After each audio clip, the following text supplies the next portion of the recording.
Assalamualaikum warahmatullahi wabarakatuh. Sahabat LTP dimanapun berada, senang sekali saya Yepi Kirata Putra bisa kembali menyapa Anda dalam program Talk Show LTP. Seperti biasa, program Talk Show LTP hadir dengan tema-tema yang menarik, tentunya bersama narasumber yang inspiratif. Pada episode kali ini kita akan berbincang-bincang santai dengan mengangkat tema kebijakan pengelolaan dan penatausahaan BUMN di lingkungan Kementerian Agama. Untuk itu, bersama kita telah hadir seorang narasumber yang memang benar-benar expert di bidang pengelolaan barang milik negara, Bapak Solahuddin, penata laksana barang dari Biro Keuangan dan BUMN Kementerian Agama. Langsung saja kita sapa. Assalamualaikum Bapak. Waalaikumsalam warahmatullahi. Kapan tiba di Palembang Bapak? Kemarin sore ya. Alhamdulillah udah nyampe dengan sini. Kemarin sore. Ya. Pastinya kalau sudah di Palembang itu harus sudah mencicipi empek-empek ya. Itu dia. Iya kemarin nyicipi lumayan amazing ya. Artinya kita di sana kan kalau di Jakarta ya seperti itulah, begitu sini di kota asalnya. Iya. Ya lumayan amazing lah. Berbeda ya Pak ya? Berbeda. Oke, baik.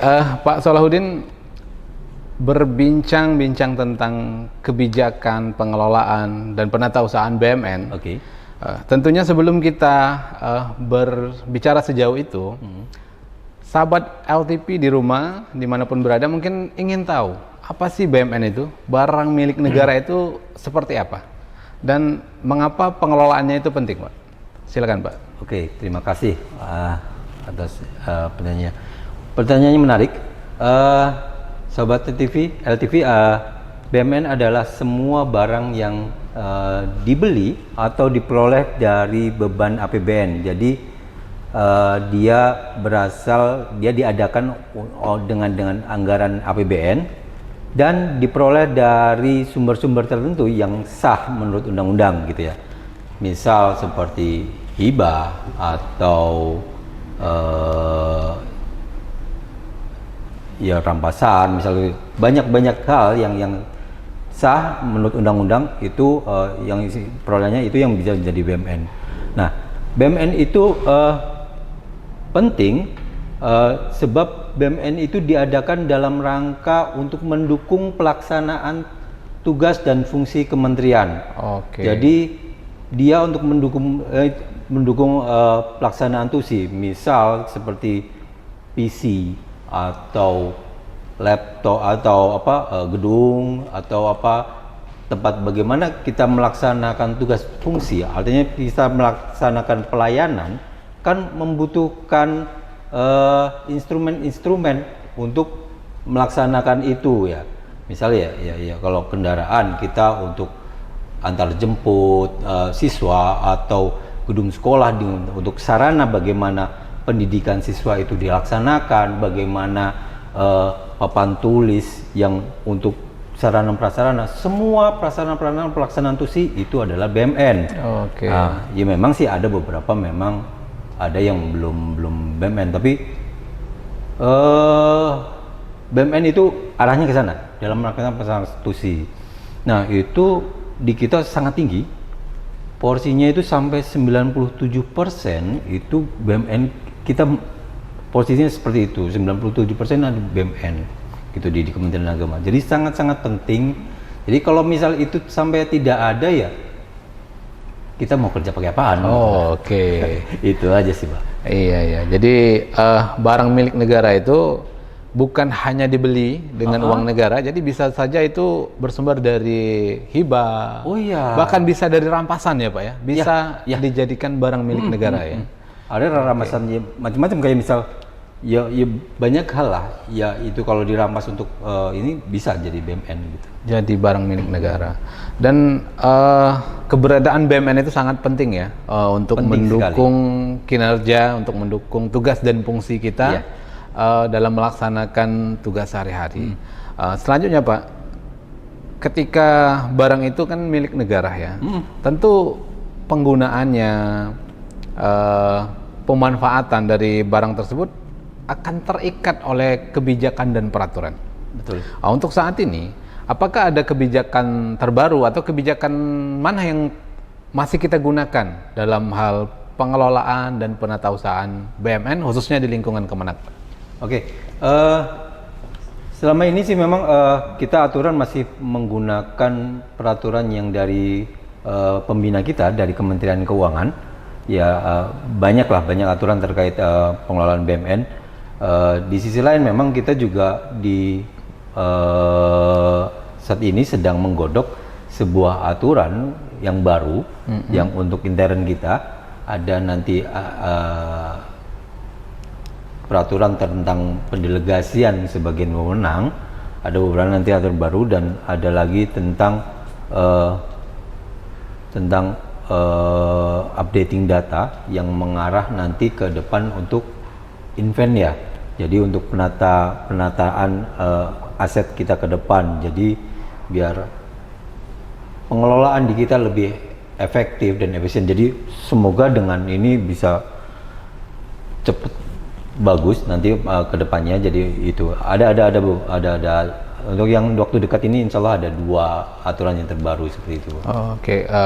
Jadi dalam mengelola atau menggunakan BUMN ini kita masih mengacu ke peraturan yang diterbitkan oleh Kemenq ya Pak? Iya. Oke, baik Pak.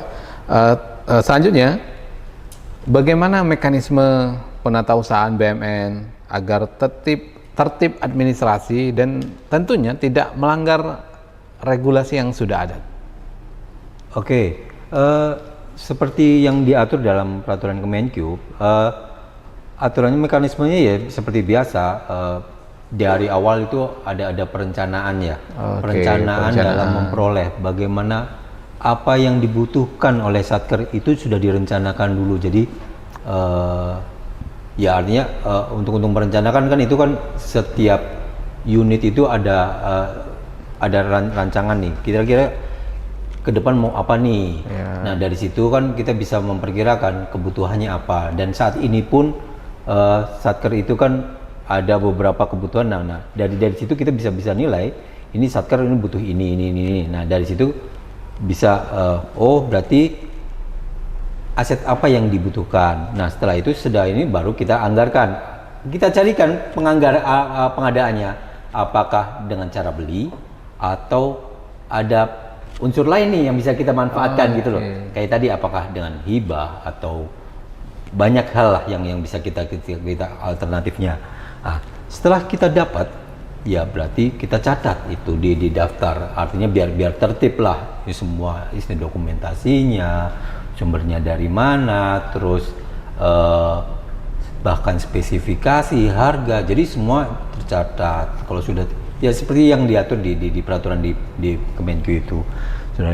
Terus itu dilaporkan. Jadi kan kita ini pencatatan sudah by sistem ya, jadi sistematis. Nanti dengan dicatat di situ, kami di pusat pun di Satker itu mencatat di situ. Kami di pusat pun bisa mengetahui bahwa ada aset yang kita punya nih yang baru nih, dan Kemenq pun tahu seperti itu. Nah untuk itu bisa tahu, biar transparan, semua bisa lihat seperti itu.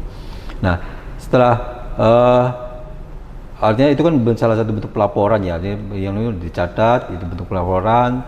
Setelah itu memastikan bahwa aset itu digunakan sebagaimana mestinya gitu. Jangan sampai aset dibeli tapi buat yang nggak jelas gitu kan. Nah itu mekanisme pelaksanaan, makanya diatur bagaimana ini digunakan yang benar oleh siapa, dan ini diatur, dan itu ada di aturannya dulu.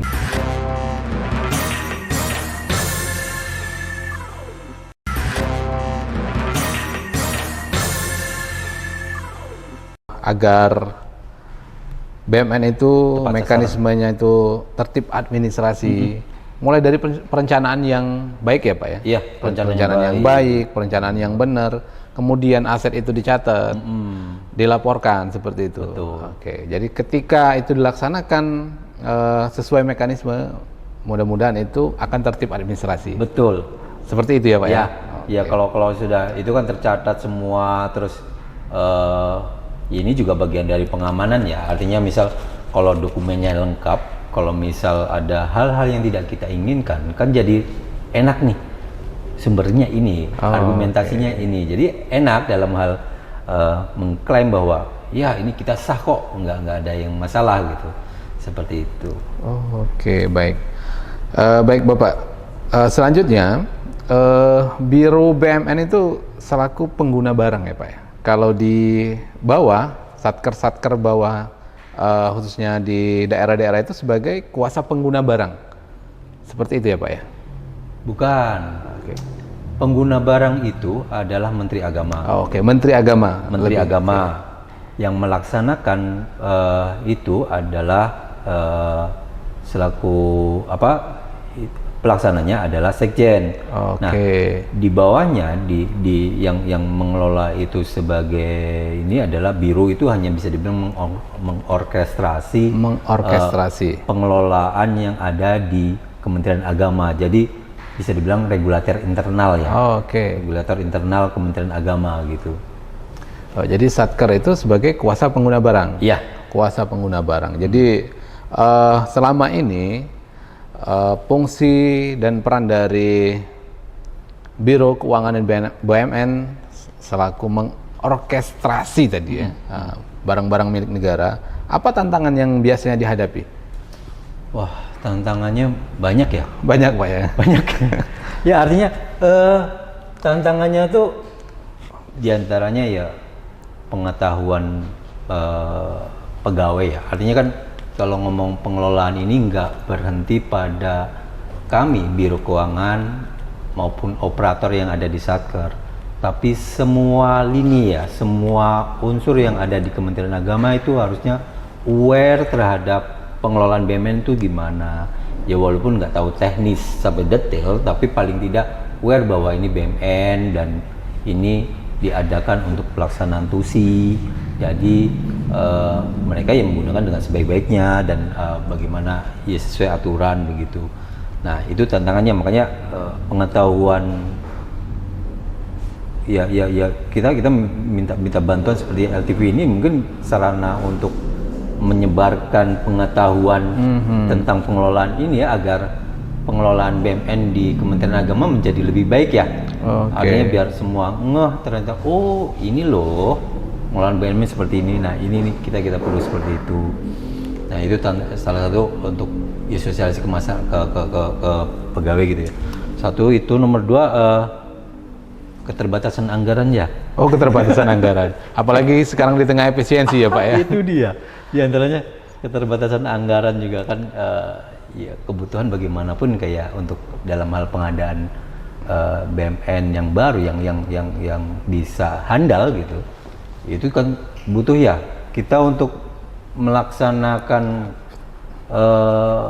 TUSI itu kan kita butuh perangkat yang handal ya. Misal jangan sampai misal kalau kita ke daerah, kalau misal untuk pengawasan katakanlah pengawasan ke KUA, sedangkan motornya motor buntut sampai ke sana juga nggak nyampe, bagaimana? Kan seperti itu.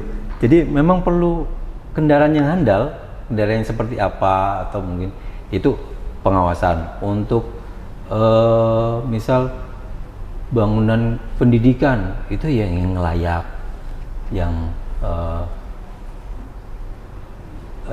layak dan yang artinya peserta didik jadi nggak terganggu gitu.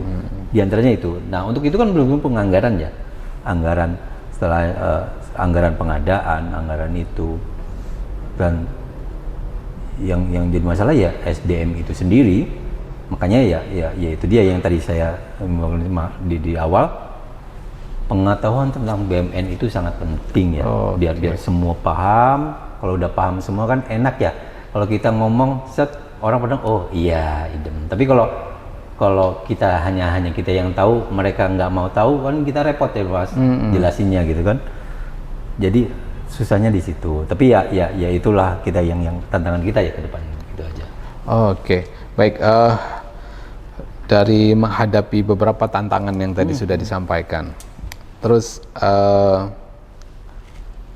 bagaimana dalam hal ini Kementerian Agama memastikan pengelolaan dan juga penatausahaan BUMN itu transparan, akuntabel seperti itu, Pak.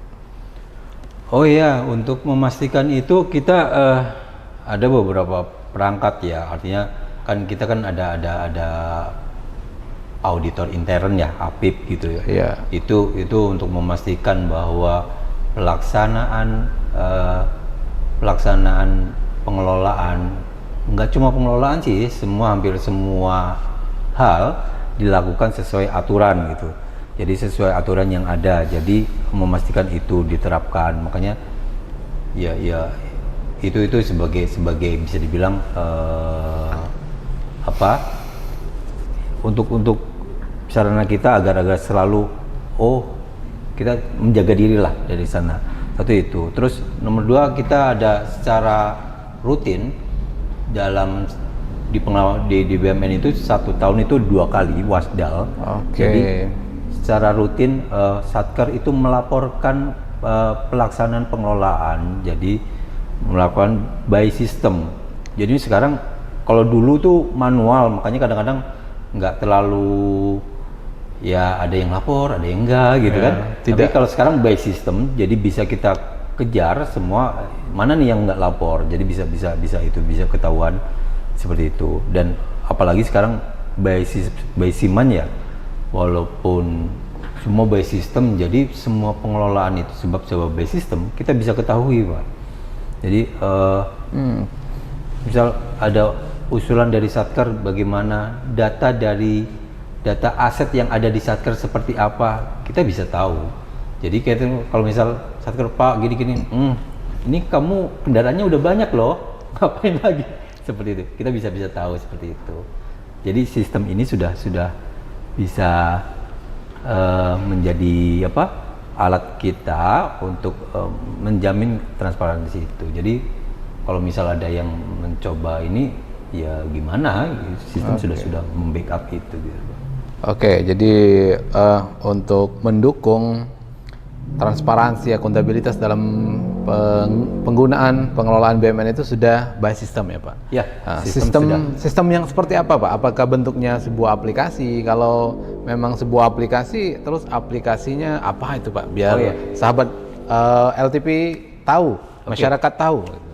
Oke. Sistem ini bisa dibilang given dari Kementerian Keuangan, jadi kita tinggal make gitu ya. Sistemnya namanya ada untuk pengelolaan Siman, sedangkan ada selain Siman ada lagi Sakti gitu. Jadi mungkin nggak cuma Kementerian Agama ya, hampir semua kementerian menggunakan itu. Jadi kita enak saja gitu menggunakan, tinggal sudah semua dijembatani, udah masak. Walaupun memang ada beberapa yang ini, tapi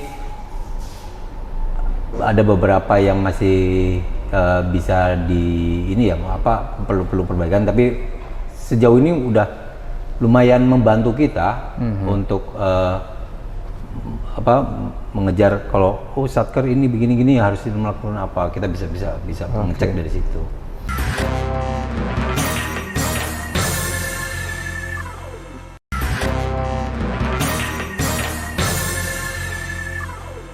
Bisa terpantau di by system ya? Bisa. Jadi semua data BUMN itu sekarang sudah terintegrasi ya, Pak? Iya, sudah terintegrasi. Jadi mulai dari perencanaan, pencatatan, pelaporan dan lain-lain itu semuanya sudah by system ya? Sudah. Oke. Baik, selanjutnya ini terkait ke regulasi. Tadi ada wasdal ya, Pak ya? Ya. Pengawasan dan pengendalian ya. Apa konsekuensi ketika Satker atau kuasa pengguna barang yang dibawa yang di daerah ini tidak atau kurang tertib dalam pengelolaan penatausahaan BUMN ini, Pak? Apakah ada sanksi atau gimana itu, Pak? Nah, kalau sanksi gimana ya?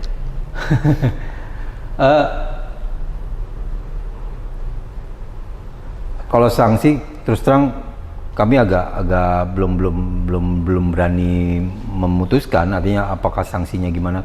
Yang jelas kalau misal ini tidak segera dilaksanakan, ini akan menjadi bom waktu di berikutnya, jadi tahun-tahun mendatang. Nah, itu yang kita takutkan. Janganlah kita bisa dibilang mewariskan masalah untuk penerus kita gitu. Jadi kalau beres sampai hari ini kan ke depan enak udah rapi begitu. Kalau ini kita diamkan, nanti di masa yang akan datang ini masalah ini gimana penyelesaian, dia nggak tahu menahu ini masalahnya gimana, suruh menyelesaikan kan bingung Pak. Dan itu kejadian saat ini, kita banyak kasus yang sebenarnya akibat dari pengelolaan yang ya dikatakan agak salah di masa lalu gitu. Ya dibilang salah, ya banyak faktor ya, artinya pengetahuan, banyak hal seperti itu. Jadi tertib administrasi penatausahaan BUMN itu yang kita laksanakan sekarang itu untuk kebaikan kita di masa depan, seperti itu Pak ya. Masa kini dan masa depan. Masa kini dan masa depan ya. Jangan sampai ketidaktertiban akan menimbulkan masalah di masa depan, menjadi bom waktu. Ya, betul. Baik, selanjutnya Bapak, untuk meningkatkan kualitas penatausahaan BUMN, tentunya kita butuh strategi Pak. Ya. Strategi bagaimana agar SDM yang tadi sempat kita singgung di awal, agar lebih paham tentang penggunaan BUMN, bagaimana penatausahaan BUMN yang baik, bagaimana pengelolaan yang baik. Tentunya itu tidak terlepas dari strategi. Betul. Sejauh ini apa strategi yang sudah dilaksanakan dan yang akan direncanakan di kedepannya Pak? Strateginya kami sih berulang kali membuat kegiatan-kegiatan baik luring maupun daring gitu ya. Artinya memang mungkin belum masif ya, tapi itu yang baru kami bisa laksanakan. Share informasi, share pengetahuan itu ya baru itu.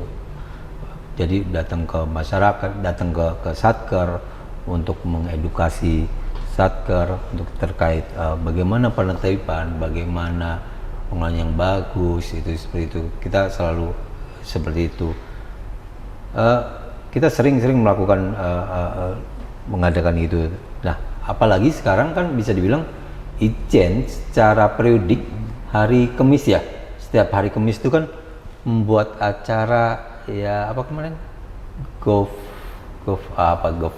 aset apa ya? Ya seperti itu. Artinya itu juga bagian dari, walaupun bukan dari Bilkongan ya. Artinya itu inisiatif dari Ijen dan kami sangat salut untuk itu dan kami mendukung itu agar BUMN ke depan ya, pengelolaan BUMN menjadi lebih bagus gitu ya.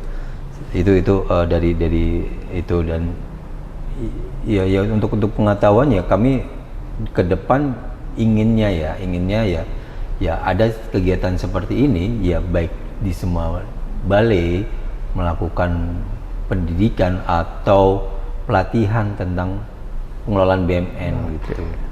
Biar informasi atau pengetahuan tentang pengelolaan dapat tersampaikan dan dipahami oleh semua unsur yang ada di Kementerian Agama gitu. Itu aja gitu. Jadi pentingnya terus peningkatan kompetensi SDM yang ada ya Pak? Iya, betul. Agar para SDM tersebut paham tentang bagaimana memperlakukan BUMN dengan baik. Gitu. Bagaimana menjaga BUMN, seperti itu ya Pak ya? Iya. Baik, Pak Solahuddin, terakhir Pak, apa pesan yang perlu kita sampaikan ke masyarakat umum, terkhusus para pegawai Kementerian Agama yang di lingkungan kerjanya itu pasti banyak BUMN Pak? Betul. Jadi bagaimana agar mereka lebih peduli, lebih paham tentang penggunaan penatausahaan dan tertib dalam menggunakan BUMN. Silakan Bapak. Baik. Untuk teman-teman aparatur di Kementerian Agama dan semua sobat LTV, BUMN itu bisa dibilang amanah negara yang diberikan kepada kita untuk pelaksanaan tugas dan fungsi Kementerian Agama. Artinya BUMN itu sebagai alat kita untuk kita kerja gitu. Jadi saya mohon BUMN itu dijaga sebagaimana mestinya dan dimanfaatkan seoptimal mungkin. Artinya ya memang jadi harganya jadi kelihatan. Kalau misal itu barang dibeli tapi nggak digunakan kan sayang. Iya. Jadi digunakan seoptimal mungkin. Jadi kalau sampai umur dijaga benar, dioptimalkan, jadi kan amanah yang diberikan kepada kita itu jadi termanfaatkan dengan baik dan nggak sia-sia rakyat bayar pajak untuk kita kan, gitu, Iya, kan? iya. Jadi ini duit masyarakat loh. Jadi itu pertanggungjawaban kita gitu kan. Dan itu dengan dijaga dengan baik, insya Allah BUMN itu dapat handal dengan umur yang optimal gitu kan. Jadi dirawat dengan bagus, optimal, jadi tetap handal. Wah, artinya kan yang untung jadi kita juga dalam melaksanakan tusi, dalam bekerja jadi nyaman, semua handal kan enak, semua pekerjaan jadi lancar, masyarakat terlayani dengan bagus, jadi win-win solution lah, semua yang senang gitu aja Pak. Baik, sahabat LTP, sesuai dengan pesan dari Bapak Salahuddin bahwasanya BUMN itu adalah amanah negara untuk kita ya. Jadi wajib untuk kita jaga, kita rawat agar BUMN tersebut menjadi handal, pemakaiannya bisa maksimal dan manfaatnya juga bisa maksimal ya Pak ya. Betul. Oke. Dan ingat, dalam mengelola penatausahaan BUMN itu harus sesuai regulasi agar BUMN-nya itu bisa aman dan nyaman untuk digunakan. Iya. Oke. Baik sahabat LTP, begitu menarik perbincangan kita hari ini tentang pengelolaan dan penatausahaan barang milik negara, tapi waktu juga yang membatasi kita. Terima kasih Bapak Salahuddin atas kehadirannya di studio LTP. Semoga perbincangan kita ini bisa memberikan manfaat dan informasi yang luas kepada masyarakat, khususnya kepada sahabat LTP. Baik sahabat LTP, saya Yepi Grata Putra beserta kru yang bertugas pamit undur diri. Sampai jumpa lagi dalam program Talkshow LTP berikutnya. Jangan lupa follow, like, and share YouTube dan media sosial kami. Sampai jumpa. Assalamualaikum warahmatullahi wabarakatuh.